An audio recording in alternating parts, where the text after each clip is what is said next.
بسم اللہ الرحمن الرحیم وَإِذْ قَالَ رَبُّكَ لِلْمَلَائِكَةِ إِنِّي جَاعِلٌ فِي الْأَرْضِ خلیفہ۔ حضرات گرامی قدر، آج کی میری گفتگو کا موضوع ہے انسداد منشیات اور ہماری ذمہ داری، خصوصاً مشائخ اعظام اور علماء کرام اور خطبہ حضرات، ہماری کیا ذمہ داری ہے؟ خالق کائنات نے اپنی لاریب کتاب کے اندر فرمایا کہ بے شک میں نے انسان کو اپنا نائب مقرر کیا ہے، اپنا خلیفہ مقرر کیا ہے۔ پھر دوسرے مقام پر فرمایا کہ لَقَدْ خَلَقْنَا الْإِنسَانَ فِي أَحْسَنِ تَقْوِيمٍ، کہ میں نے انسان کو بڑی اچھی صورت میں تخلیق کیا ہے، بڑی اچھی شکل میں تخلیق کیا ہے۔ آپ دیکھیں کہ انسان کا چہرہ، انسان کی آنکھیں، انسان کی پیشانی، انسان کی ناک، اس کا منہ، اس کے لب، اس کے کان، اس کے ہاتھ، اس کے پیر اور پورا جسم اور اس کے اعضاء، اس قدرت نے کتنی محنت سے بنائے ہوں گے۔ آپ یہ سوچیں کہ ایک کاریگر جب بھی کوئی مشین تیار کرتا ہے، مثلاً ایک ماچس بنانے والی مشین تیار کی، اس کاریگر نے کتنی اس کے اوپر محنت کی ہوگی، اس کو کتنی محنت اور مشقت سے بنایا ہوگا، اس پر کتنے مہینے اور کتنے سال لگے ہوں گے، اور پھر اس نے ایک مشین کا ڈھانچہ تیار کیا، پھر اسے تکمیل کی تک پہنچایا، پھر اس سے کام لینا شروع کیا۔ اللہ رب العزت نے انسان کو جب بنایا تو اس پر کتنی محنت کی ہوگی۔ حضرت نوح علیہ السلام کی تاریخ اٹھا کر دیکھ لیں، آپ تبلیغ کرتے رہے، 950 سال تبلیغ کی، 80 یا 90 آدمی مسلمان ہوئے، اور جب آپ خفا ہو گئے تو بد دعا دینی شروع کی۔ رب العالمین نے فرمایا کہ نوح پیغمبر ایسے کرو، آپ مٹی کے برتن تیار کرو۔ حضرت نوح علیہ السلام نے مٹی کے برتن تیار کیے، اور جب وہ تیار کیے تو حکم دیا کہ ان کو توڑ دیں۔ حضرت نوح علیہ السلام نے کہا کہ یا اللہ، جب یہ توڑوانے تھے تو بنوائے کیوں؟ تو اللہ رب العزت نے اشارے سے سمجھایا کہ اے نوح، آپ کو مٹی کے برتن توڑتے وقت اتنی تکلیف محسوس ہوئی تو میں نے بھی انسان کو بڑی محنت اور بڑی مشقت سے بنایا ہے، اور بڑا وقت لگا ہے اس کی اچھی صورت بنانے کو، میں کس طرح ان کو غرق کر دوں۔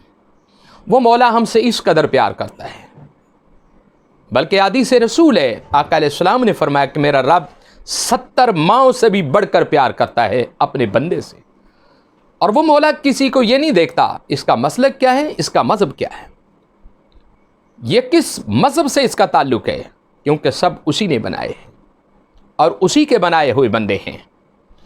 رب العالمین نے کئی مقامات پر انسان کی عزت و تکریم کے حوالے سے فرمایا کہ ان اکرمکم عند اللہ اتقاکم، پھر انسانوں میں سے بھی چناؤ کیا کہ سب سے بہتر اور مقرب اور میرے قریب وہ انسان ہے جو تقوی اختیار کرے۔ پھر فرمایا کہ فبأی آلاء ربکما تکذبان، اے بندے تو میری کس نعمت کو جھٹلائے گا، میں نے تو اتنی نعمتیں تم پر عطا کر دی ہیں کہ تم ان کا شمار نہیں کر سکتے۔ گویا کہ خالق کائنات کا بنایا ہوا یہ ڈھانچہ، یہ انسان، یہ بندہ جس کو اللہ نے اپنی تسبیح اور تحلیل کے لیے بنایا ہے، خالق نے قرآن کریم کے اندر فرمایا کہ وما خلقت الجن والانس الا لیعبدون، کہ اے انسانوں اور جنوں، تمہاری تخلیق کا مقصد جو ہے وہ میری عبادت ہے۔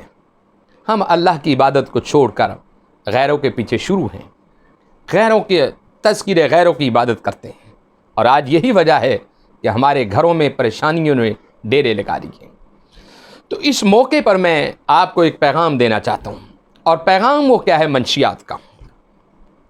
اللہ کے رسول صلی اللہ علیہ وسلم نے ہر قسم کا جو نشہ ہے اسے حرام قرار دیا، کیونکہ نشہ جو ہوتا ہے وہ انسان کی عقل کو زائل کر دیتا ہے، انسان کی عزت کو خاک میں ملا دیتا ہے۔ نشہ جو ہوتا ہے وہ انسان کی تکریم کا وجود ختم کر دیتا ہے۔ نشہ جو ہوتا ہے وہ انسان کی ہستی کو، انسان کے رعب اور دبدبے کو، انسان کی چدراہٹ کا، انسان کے وقار کا یہ ستیہ ناش کر دیتا ہے، نشہ جو ہے۔ اور سب سے بڑھ کر جو ہے منشیات جو ہے انسان کے دماغ کے اوپر وہ اثر کرتی. اور پھر منشیات فروش یا منشیات پینے والا اور پینانے والا، آپ دیکھتے ہیں کہ اس کی نظروں سے رشتوں کی پہچان ختم ہو جاتی. اسے سمجھ نہیں کہ میرا باپ کا کیا مقام ہے، اسے سمجھ نہیں کہ میری ماں کا کیا مقام ہے، اسے پتہ نہیں چلتا کہ میری بیوی اس کے کیا حقوق ہیں. میں نے ہزاروں بچیاں ایسی دیکھی ہیں کہ جن کے گھر منشیات کی وجہ سے تباہ ہیں. خدارا ماں اور باپ ان کی ذمہ داری ہے کہ اپنے بچوں کو خیال اور نگہبانی اور توجہ سے ان کو رکھیں اور ان کو ایسی چیزوں سے محفوظ فرمائیں.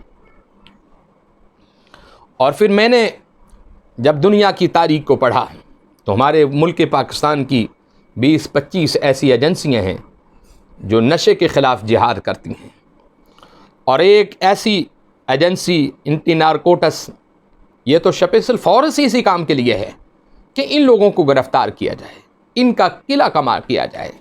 لیکن یہ ایجنسیاں اور یہ لوگ کرتے ہیں، میں اس پر ان کو خراج تحسین پیش کرتا ہوں.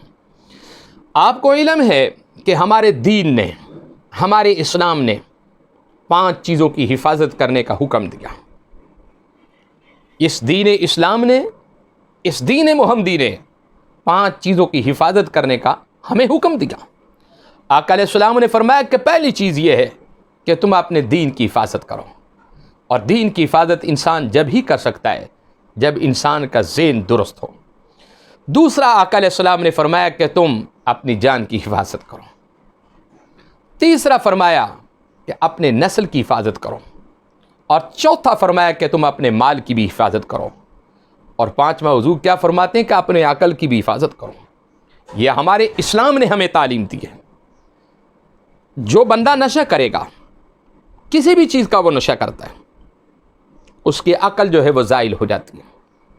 لیکن اسلام یہ کہتا ہے کہ تم ان 5 چیزوں کی حفاظت کرو. اپنے مال کی حفاظت کرو، عقل کی حفاظت کرو، دین کی حفاظت کرو، جان کی حفاظت کرو، نسل کی حفاظت کرو. اپنی نسلوں کو بچاؤ اس منشیات سے. اپنے بچوں کو اپنے گھر میں رکھو، سمجھاؤ. اور اللہ کے قرآن نے کیا کہا؟ یا ایھا الذین آمنوا انما الخمر والمیسر والانصاب والازلام رجس من عمل الشیطان. فرمایا کہ ایمان والو، یہ شراب اور بتوں کی عبادت، ان کی پجاری اور فال نکالنا، یہ تمام کے تمام جو ہے یہ شیطانی کام ہے. اور ایک مقام پر اللہ نے قرآن کریم میں کیا کہا کہ یا ایھا الذین آمنوا لا تقربوا الصلاۃ وانتم سکارا. فرمایا کہ ایمان والو، جب تم نشے کی حالت میں ہو تو تم کبھی بھی نماز کے قریب مت جانا. تو آج ہماری ذمہ داری ہے کہ اللہ کے قرآن نے بھی نشے کو حرام کیا، چاہے وہ منشیات کسی بھی قسم کی ہے، چاہے وہ پاؤڈر ہے، چاہے وہ فیم ہے. بہت سارے نشے اس دنیا میں آ گئے. ان تمام نشوں سے اسلام نے ہمیں منع کیا ہے. کیوں منع کیا ہے؟ آپ دیکھیں، آپ میڈیکل کی طرف چلے جائیں، نشہ کرنے والا، اس کا چہرے کا نور ختم ہو جائے گا، اس کے چہرے سے ماس ختم ہو جائے گا، اس کے چہرے سے انسانیت کی پہچان آہستہ آہستہ ختم ہونا شروع ہو جائے گی. اس کی جو عقل ہے وہ کام نہیں کرے گی. اس کو پتہ نہیں کہ میری بیوی ہے، میرے بچے ہیں، میری بیٹیاں جوان ہیں. وہ بے خبر ان سے، کیونکہ اس کی عقل جو ہے وہ نشے کی وجہ سے ختم ہو چکی ہے. تو میرے بھائیوں، آپ اپنے بچوں کو، اپنی اولاد کو اچھی تربیت دو. جو اللہ کے رسول صلی اللہ علیہ وسلم نے فرمایا کہ اپنی اولاد کو اچھی تعلیم دو. اور آپ یہ سمجھتے ہیں کہ میں نے پوری دنیا کو دیکھا، 15 سے 60 سال کی عمر میں لوگ نشے کی طرف چلے جاتے ہیں، اور 35 کروڑ لوگ ایسے ہیں کہ جو آج بھی نشے کے عادی ہیں پوری دنیا کے اندر. اور اسی طرح کہ پوری دنیا کی تقریباً 7 ارب آبادی میں سے 4 ارب لوگ ایسے ہیں کہ جو نشے کے عادی ہو چکے ہیں. آپ اندازہ کریں یہ کہاں جائیں گے لوگ؟ ان لوگوں کو سمجھائیں، اپنی اولاد کو اچھی تربیت دیں، اپنے بھائیوں کو، اپنے بیٹوں کو اچھا ماحول دیں. اب جب شروع سے ہی ماں اور باپ اپنے بچوں کو قرآن پاک کی تعلیم دیں گے، آقا علیہ السلام کی محبت کی تعلیم دیں گے، اہل بیت کی محبت کی تعلیم دیں گے، میں نہیں سمجھتا کہ ان کے بچے، ان کی نسلیں خراب ہو جائیں۔ تو آج ضرورت ہے، آپ دیکھتے ہیں کہ جو نشائی ہوتا ہے اس کا جگر خراب ہو جاتا ہے، خون بنانا ختم کر دیتا ہے، اس کا معدہ کھانا ہضم نہیں کرتا، اس کی تلی جو ہے وہ کام نہیں کرتی، اسی طرح اس کے گردے، اس کے پھپڑے جو ہوتے ہیں وہ سکڑ جاتے ہیں، اس کی آنکھوں کی بینائی ختم ہو جاتی ہے، اس کی عقل ختم ہو جاتی ہے۔ یہ تمام جو چیزیں ہیں، میڈیکل یہ بتاتا ہے کہ یہ تمام چیزیں جو ہے انسان کے وجود سے ختم ہو جاتی، اور جب یہ چیزیں ختم ہو جاتی تو پھر انسانیت کہاں رہتی؟ تو آج ہمارے مشائخ اور ہمارے علماء اور ہمارے رہنما، ہمارے مدرسین اور ہمارے استاذ، ہم پر سب پر یہ ذمہ داری ہے کہ ہم اپنی قوم کو آگاہی دیں نشے کے بارے میں، کہ نشہ اسلام نے حرام کیا ہے، چاہے وہ سگریٹ ہے، چاہے وہ افیم ہے، چاہے وہ منشیات ہے، چاہے وہ پاؤڈر ہے، کوئی بھی ہے، یہ تمام چیزوں سے آپ محفوظ رہیں۔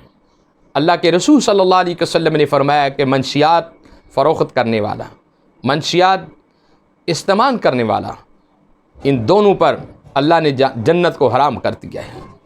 تو میرے عزیز بھائیوں، ہم سب کوشش کریں اپنے بچوں کو، اپنی آنے والی نسلوں کو اس منشیات سے بچائیں۔ وآخر دعوانا الحمدللہ رب العالمین۔